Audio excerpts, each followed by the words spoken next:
ಯಾದಗಿರಿ ಜಿಲ್ಲೆ ಸ್ವಲ್ಪ ನಮ್ಮ ತಂದೆಯವರ ಒಂದು ಹೆಸರು ಇಲ್ಲಿ ಇದೆ ಅಂತೇಳಿ ನಾನು ಭಾವಿಸ್ತೀನಿ. ಇವತ್ತು ನೀವೆಲ್ಲ ನೋಡ್ತಾ ಇದ್ದೀರಿ, ಇವತ್ತು ನಮ್ಮ ಯಾದಗಿರಿ ಜಿಲ್ಲೆ ರಾಯಚೂರು ಲೋಕಸಭಾ ಕ್ಷೇತ್ರಕ್ಕೆ ಬರ್ತದೆ. ಯಾದಗಿರಿ ಜಿಲ್ಲೆ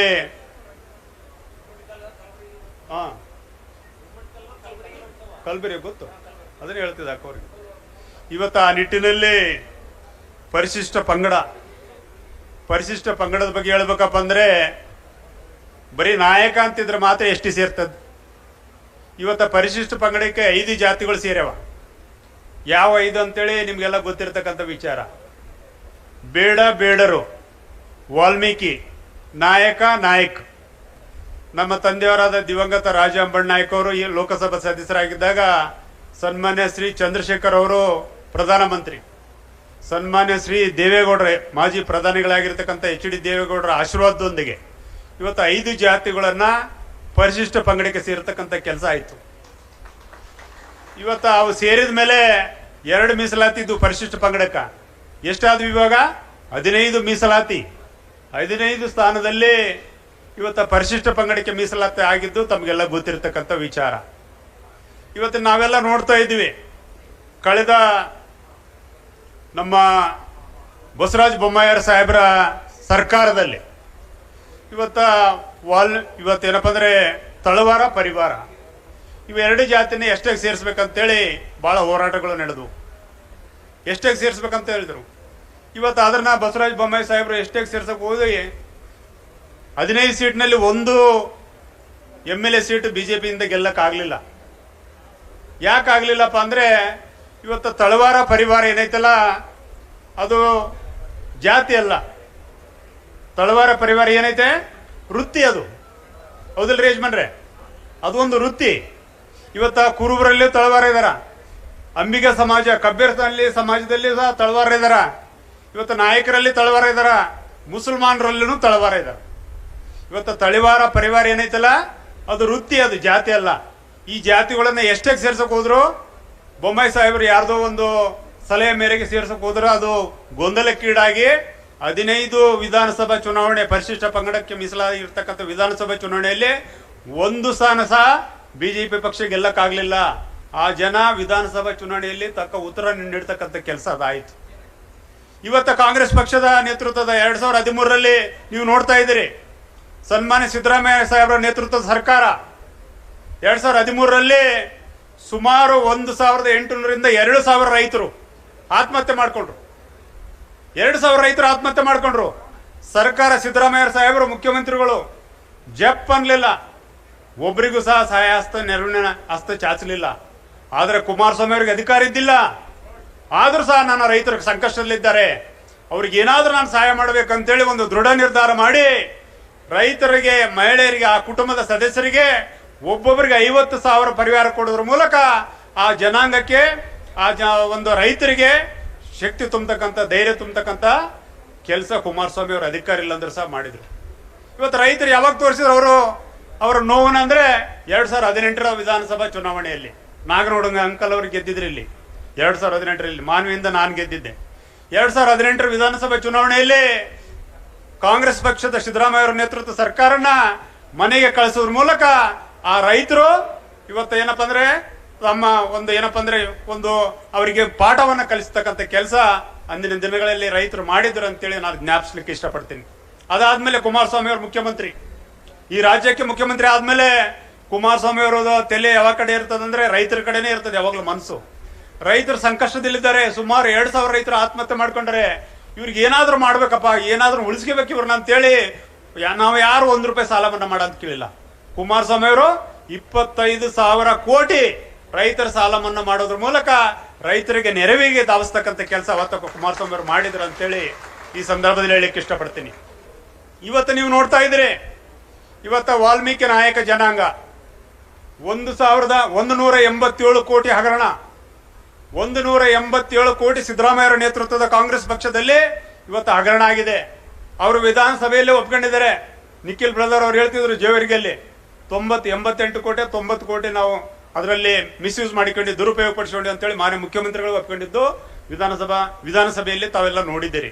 ಸುಮಾರು 88 ಕೋಟಿ ಹಣ ಇವತ್ತು ವಾಲ್ಮೀಕಿ ಜನಾಂಗಕ್ಕೆ ಮೀಸಲಾಗಿರ್ತಕ್ಕಂಥ ಹಣ, ವಾಲ್ಮೀಕಿ ಜನಾಂಗ ಆರ್ಥಿಕವಾಗಿ, ಶೈಕ್ಷಣಿಕವಾಗಿ, ಸಾಮಾಜಿಕವಾಗಿ ಮುಂದೆ ಬರಲಿಕ್ಕೆ ಇಟ್ಟಿರ್ತಕ್ಕಂಥ ಹಣ, ಆ ಹಣವನ್ನ ಏನ್ ಮಾಡಿದ್ರಿ ಕಾಂಗ್ರೆಸ್ ಪಕ್ಷದ ನೇತೃತ್ವದ ಸಿದ್ದರಾಮಯ್ಯ ಅವರ, ಡಿ ಕೆ ಶಿವಕುಮಾರ್ ಅವರ ನೇತೃತ್ವದ ಸರ್ಕಾರ ಬಳ್ಳಾರಿ ಲೋಕಸಭಾ ಚುನಾವಣೆಗೆ, ರಾಯಚೂರು ಲೋಕಸಭಾ ಚುನಾವಣೆಗೆ, ತೆಲಂಗಾಣ ವಿಧಾನಸಭಾ ಕ್ಷೇತ್ರದ ಚುನಾವಣೆಗೆ ಉಪಯೋಗ ಮಾಡ್ತಕ್ಕಂಥ ಕೆಲಸ ಮಾಡಿದ್ರು. ಆದರೂ ಸಹ ನಮ್ಮ ಕಾಂಗ್ರೆಸ್ ಪಕ್ಷದ ನೇತೃತ್ವದ ಸರ್ಕಾರ, ವಿಶೇಷವಾಗಿ ವಾಲ್ಮೀಕಿ ನಾಯಕ ಜನಾಂಗಕ್ಕೆ ಸೇರಿದಂತ ಪ್ರಭಾವಿ ನಾಯಕರುಗಳು, ಮುಂದಿನ ಪ್ರಭಾವಿ ಮುಖ್ಯಮಂತ್ರಿಗಳಾಗಬೇಕೆಂಬವರು, ಮಂತ್ರಿಗಳಾಗಬೇಕೆಂಬವರು, ಶಾಸಕರಾಗಬೇಕೆಂಬವರು ತುಟಿ ಬುಚ್ಚಿಲ್ಲ, ಬಾಳಿಗೆ ಬೆರಳಿಟ್ಕೊಂಡು ಕುಂತಾರ. ಆದ್ರೆ ಈ ಜನರ ಶಾಪ ಯಾವಾಗ ತಡ್ತದೆ ಈ ಸರ್ಕಾರಕ್ಕಂದ್ರೆ 2028ರ ಚುನಾವಣೆಯಲ್ಲಿ ಈ ವಾಲ್ಮೀಕಿ ಜನಾಂಗಕ್ಕೆ ಏನು ನಾಯಕ ಜನಾಂಗಕ್ಕೆ ಅನ್ಯಾಯ ಮಾಡಿದ್ದಾರೆ ಈ ಸರ್ಕಾರ. ಏನು ಹಣವನ್ನು ಅವ್ರಿಗೆ ಇಟ್ಟಿರ್ತಕ್ಕಂಥ ಹಣವನ್ನು ಏನು ದುರುಪಯೋಗ ಪಡಿಸಿಕೊಂಡಿದ್ದಾರೆ, 2028ರಲ್ಲಿ ಈ ಕಾಂಗ್ರೆಸ್ ಪಕ್ಷ, ಸಿದ್ದರಾಮಯ್ಯ ನೇತೃತ್ವದ ಕಾಂಗ್ರೆಸ್ ಪಕ್ಷದ ಸರ್ಕಾರಕ್ಕೆ ಪಾಠವನ್ನು ಕಲಿಸುವ ಮೂಲಕ 15ರಲ್ಲಿ ಒಂದು ಸ್ಥಾನ ಗೆಲ್ಲಕ್ಕೆ ಕೊಡೋದಿಲ್ಲ ಎಂಬ ಮಾತುಗಳನ್ನ ಈ ಸಂದರ್ಭದಲ್ಲಿ ಹೇಳಲಿಕ್ಕೆ ಇಷ್ಟಪಡ್ತೀನಿ. ನೀವು ಮೊನ್ನೆ ನೋಡ್ತಾ ಇದ್ದೀರಿ, ಇವತ್ತ ಏನು ವಾಲ್ಮೀಕಿ ಹಗರಣವನ್ನ ಈ ರಾಜ್ಯ GST ಅದೇನದು ರಾಜ್ಯದ್ದು CBIಗೆ ವಹಿಸಿದ್ದಾರೆ. ಈಗ ಅಲ್ಲ, ರಾಜ್ಯದಲ್ಲಿ ಯಾವ್ದು ಒಪ್ಪಿಸಿದ್ರಲ್ಲ, SIT, ರಾಜ್ಯದಲ್ಲಿ SIT ಒಪ್ಪಿಸಿದ್ರು. ಅದನ್ನ ಈಗ ಏನ್ ಮಾಡಿದ್ದಾರೆ, CBIಗೆ ಒಪ್ಪಿಸಿದ್ದಾರೆ. ಆ CBIಗೆ ಒಪ್ಪಿಸ್ಲಿಕ್ಕೆ ಯಾರು ಕಾರಣಕರ್ತರು ಬ್ರದರ್? CBIಗೆ ಒಪ್ಪಿಸ್ಲಿಕ್ಕೆ ಯಾರು ಕಾರಣಕರ್ತರು? ನಾನ್ ಕಾರಣಕರ್ತರು, ನೀನ್ ಕಾರಣಕರ್ತರು ಅಂತಾರೆ. ಯಾರು ಕಾರಣಕರ್ತರಲ್ಲ. ಕೇಂದ್ರ ಸಚಿವರಾಗಿರ್ತಕ್ಕಂಥ ಸನ್ಮಾನ್ಯ HD ಕುಮಾರಸ್ವಾಮಿ ಅವರು, ಬಿಜೆಪಿ ರಾಜ್ಯ ಅಧ್ಯಕ್ಷರಾಗಿರ್ತಕ್ಕಂಥ ಸನ್ಮಾನ್ಯ ವಿಜೇಂದ್ರ ಅವರು, ನಮ್ಮ ಮಾಜಿ ಸಚಿವರು ಬಳ್ಳಾರಿಯ ಹುಲಿಯಾಗಿರ್ತಕ್ಕಂಥ ಶ್ರೀರಾಮ್ಲವರು, ಇವರು ಮೂವರ ಪ್ರಯತ್ನದಿಂದ ಇವತ್ತು CBIಗೆ ವಹಿಸ್ತಕ್ಕಂಥ ಕೆಲಸ, ಇವತ್ತು ವಾಲ್ಮೀಕಿ ಹಗರಣವನ್ನ CBIಗೆ ವಹಿಸ್ತಕ್ಕಂಥ ಕೆಲಸ ಇವತ್ತಾಗಿದೆ. ಯಾರ್ಯಾರಿಗೆ ಕೊಳ್ಳಿಗೆ ಇದು ಸುತ್ಕೊಂತಿದ್ದೋ ಗೊತ್ತಿಲ್ಲ. ಹಿಂದೆ ರಾಮಕೃಷ್ಣ ಹೆಗಡೆ ಅವರು ನಾವು ಚಿಕ್ಕವರಿದ್ದಾಗ ಕೇಳಿದ್ದೀವಿ, ಟೆಲಿಫೋನ್ ಕದ್ದಾಲಿಕೆ ಮಾಡ್ಯಾರ ಅಂತೇಳಿ ಅವ್ರು ರಾಜೀನಾಮೆಯನ್ನು ಪಡೀತಕ್ಕಂಥ ಕೆಲಸ ಆಯ್ತು. ಇವತ್ತು ವಾಲ್ಮೀಕಿ ಹಗರಣ ಸುಮಾರು 187 ಕೋಟಿ ಹಗರಣ ಆಗಿದೆ. ಇವತ್ತು ಮಾನ್ಯ ಮುಖ್ಯಮಂತ್ರಿಗಳು, ಮಾನ್ಯ ಉಪಮುಖ್ಯಮಂತ್ರಿಗಳು ಇವತ್ತ ಇದರ ನೈತಿಕ ಹೊಣೆ ಹೊತ್ತು ರಾಜೀನಾಮೆ ಕೊಡತಕ್ಕಂಥ ಕೆಲಸ ಆಗ್ಬೇಕಾಗಿತ್ತು. ಇವ್ರು ಮಾಡಿಲ್ಲ. ಎಂತ ಈ ದುರದೃಷ್ಟ ನೋಡ್ರಿ. ಇವ್ರನ್ನ ಮುಂದಿನ ದಿನಗಳಲ್ಲಿ ಶಾಶ್ವತವಾಗಿ ಇವ್ರನ್ನ ಮನೆಗೆ ಕಳಿಸ್ತಕ್ಕಂಥ ಕೆಲಸ ಮುಂದಿನ ದಿನಗಳಲ್ಲಿ ಆಗ್ತದೆ ಎಂಬ ಮಾತುಗಳನ್ನ ಈ ಸಂದರ್ಭದಲ್ಲಿ ಹೇಳಕ್ಕೆ ಇಷ್ಟಪಡ್ತೀನಿ. ಕಳೆದ 2018ರ ವಿಧಾನಸಭೆ ಚುನಾವಣೆಯಲ್ಲಿ ನಾಗನೂಡ ಅಂಕಲ್ ಅವರು, ನಾವು ಎಲ್ಲ ಗೆದ್ದಿದ್ವಿ, ಸಮ್ಮಿಶ್ರ ಸರ್ಕಾರ ಆಯ್ತು. ನಾನು ಸನ್ಮಾನ್ಯ HD ಕುಮಾರಸ್ವಾಮಿ ಸಾಹೇಬ್ರಿಗೆ ಹೋಗಿ ಭೇಟಿಯಾದೆ. ನಾನು ಪ್ರಥಮ ಬಾರಿ ಶಾಸಕ. ಸರ್, ಇವತ್ತ ನಾವೇನ್ ಮಾಡ್ತಾ ಇದ್ದೀವಿ, ಹೈದರಾಬಾದ್ ಕರ್ನಾಟಕದಲ್ಲಿ ಪಕ್ಷನ ಸದೃಢಗೊಳಿಸ್ಬೇಕು. ನೀವೇನ್ ಮಾಡ್ತಾರೋ ಗೊತ್ತಿಲ್ಲ. ನಮ್ಮ ನಾಗನೂಡ ಅಂಕಲ್ ಅವರಿಗೆ ಮಂತ್ರಿ ಮಾಡಬೇಕು. ನಾನು ಶಾಸಕ, ಮಂತ್ರಿ ಮಾಡಬೇಕು. ನಾಗನೂಡ ಅಂಕಲ್ ಅವರಿಗೆ ಮಂತ್ರಿ ಮಾಡಿ ಯಾದಗಿರಿ ಜಿಲ್ಲಾ ಉಸ್ತುವಾರಿ ಸಚಿವರನ್ನು ಮಾಡಿ ಯಾದಗಿರಿ ಜಿಲ್ಲೆ ನಮ್ಮ ಕೈಯಲ್ಲಿ ಇಟ್ಕೋಬೇಕು. ನಾಡಗೌಡ ಅಣ್ಣವರಿಗೆ ಹಿರಿಯರಿದ್ದಾರೆ, 2 ಸಾರಿ ಶಾಸಕರಾಗಿದ್ದಾರೆ, ಅವ್ರಿಗೆ ಸಚಿವರನ್ನಾಗಿ ಮಾಡಬೇಕು. ಆದರೆ ಕೊಪ್ಪಳ ಜಿಲ್ಲಾ ಉಸ್ತುವಾರಿ ಸಚಿವರನ್ನಾಗಿ ಮಾಡಿ ಕೊಪ್ಪಳ ಜಿಲ್ಲೆ ನಮ್ಮ ಕೈಯಲ್ಲಿ ಇಟ್ಕೋಬೇಕು. ಇವತ್ತು ರಾಯಚೂರು ಜಿಲ್ಲೆ ವಾಲ್ಮೀಕಿ ನಾಯಕ ಜನಾಂಗದಿಂದ ನಾನು ಒಬ್ಬನೇ ಗೆದ್ದಿದ್ದೀನಿ. ರಾಯಚೂರು ಜಿಲ್ಲೆಯಿಂದ ನನಗೆ ಸಚಿವರನ್ನಾಗಿ ಮಾಡ್ರಿ, ರಾಯಚೂರು ಜಿಲ್ಲೆ ನಮ್ಮ ಕೈಗೆ ಬರ್ತದೆ. ಬಂಡೆಪಣ್ಣ ಅಲ್ಲಿ ಬೀದರಲ್ಲಿ ಸಚಿವರಾಗಿದ್ದಾರೆ, ಬೀದರ್ ಜಿಲ್ಲೆ ನಮ್ಮ ಕೈಯಲ್ಲಿ ಇರ್ತದೆ. ಗುಲ್ಬರ್ಗ, ಬಳ್ಳಾರಿ ಏನೈತಲ್ಲ, ಕಾಂಗ್ರೆಸ್ ಪಕ್ಷಕ್ಕೆ ಬಿಟ್ಬಿಡ್ರಿ. ಇವು 4 ನಮ್ಮ ಕೈಯಲ್ಲಿ ಇಟ್ಕೊಳ್ಳೋಣ. ಒಳ್ಳೆ ಅವಕಾಶ ಇದೆ, ಮುಂದೆ ಪಕ್ಷ ಸದೃಢವಾಗಿ ಬಲಿಷ್ಠವಾಗಿ ಬೆಳೀತಿದ್ದಣ ಅಂತೇಳಿ ನಾನು ಸಲಹೆ ಕೊಟ್ಟೆ. ಆದರೆ ಕುಮಾರಸ್ವಾಮಿ ಅವರು ಯಾವುದೋ ಒತ್ತಡಕ್ಕೊಳಗಾಗಿದ್ರು. ಸಮ್ಮಿಶ್ರ ಸರ್ಕಾರ, ಬಹಳ ಗಂಭೀರ ಪರಿಸ್ಥಿತಿ, ಅವ್ರದ್ದು ಒತ್ತಡನ ನಾವು ಅರ್ಥ ಮಾಡ್ಕೋಬೇಕಾಗ್ತದೆ. ಆ ನಿಟ್ಟಿನಲ್ಲಿ ನಾಗನೂಡ ಅಣ್ಣವರು, ನಾಗನೂಡ ಅಂಕಲ್ ಅವರು ಸಚಿವರಾಗಬೇಕಾಯಿತು. ದುರಾದೃಷ್ಟ, ಅವರು ಸಚಿವರಾಗಲಿಲ್ಲ.